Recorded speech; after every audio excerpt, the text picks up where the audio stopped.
Detalye ng driver ng pinasabog na Newman Goldliner bus ang sinapit ng mga pasahero nang mangyari ang pagsabog. Maging siya, wala na raw magawa para matulungan ang mga naghihingalo. Exclusive, magbabandila si Cheryl Mundo. Ninenervyos at nabibingi pa si Maximo Peligro nang makausap sa Makati Police Station. Sariwa pa sa alaala niya ang itsura ng mga biktima. Nagkahiwa-hiwalay ang bahagi ng katawan matapos mapuruhan at masugatan sa pagsabog ng Newman Goldliner bus na minamaneho niya. Kwento niya, narinig niya ang isang malakas na pagsabog at biglang umusok ang gitnang bahagi ng bus. Una raw niyang naisip ang mga pasahero dahil marami ang nataranta at nag-uunahan lumabas sa bus. Sabi ko, huwag kayong magpanik. Tambak doon sila sa pintuan. Naisip ko na yung windshield na lang paraan. Basag na lang naman ito. Basagin na lang natin para makalabas yung mga tao. Nang makalabas ang mga nakaligtas na pasahero, dito na niya nakita ang kalunos-lunos na sinapit ng isang babae. Putol ang paa at kamay at humihingi ng tulong. Yan ang sinabi niya sa akin. Kunin mo yung bag ko, kuya.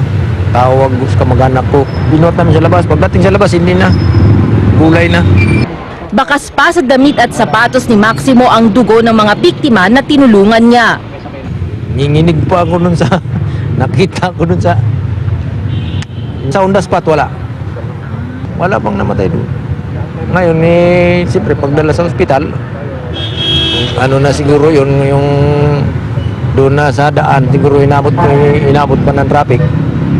Duda ni Maximo, isa sa grupo ng mga lalaki na isinakay niya sa Taft Station ng MRT ang may dala ng bomba. Doon lang daw kasi siya nagsakay ng grupo ng mga lalaki sa buong biyahe niya mula Baclaran. Karamihan sa mga pasahero niya ay babae at marami ang bumaba sa Ayala Station. Minalas ang mga naiwan at inabutan ng pagsabog. 16 na taon ng bus driver si Maximo. Ito lang ang alam niyang hanap buhay. Pero sa trauma na inabot niya, matatagalan pa raw bago siya magmamaneho ulit.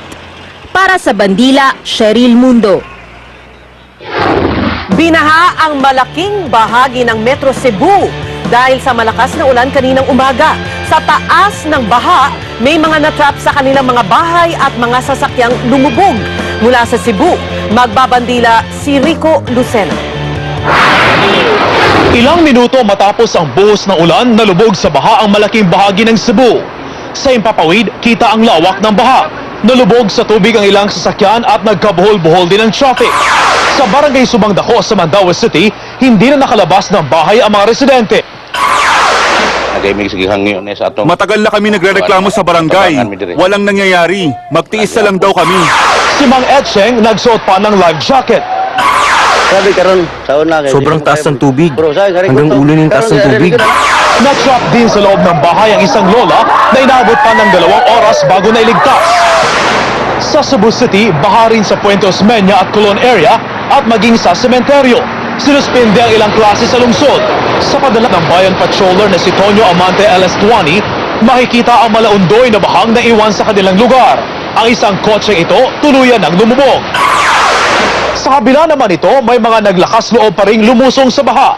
May mga gumamit ng styrofoam at napilitan pang lumangoy. Pinaghahanap ang isang bata na tinangay ng baha sa Mandaue.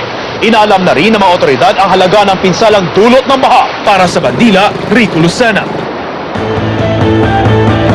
At susunod na kaarawan ni dating Pangulong Cory Aquino, kinunita. At 10 pelikula maglalaban-laban para sa Oscar Best Picture. Wag bibitin!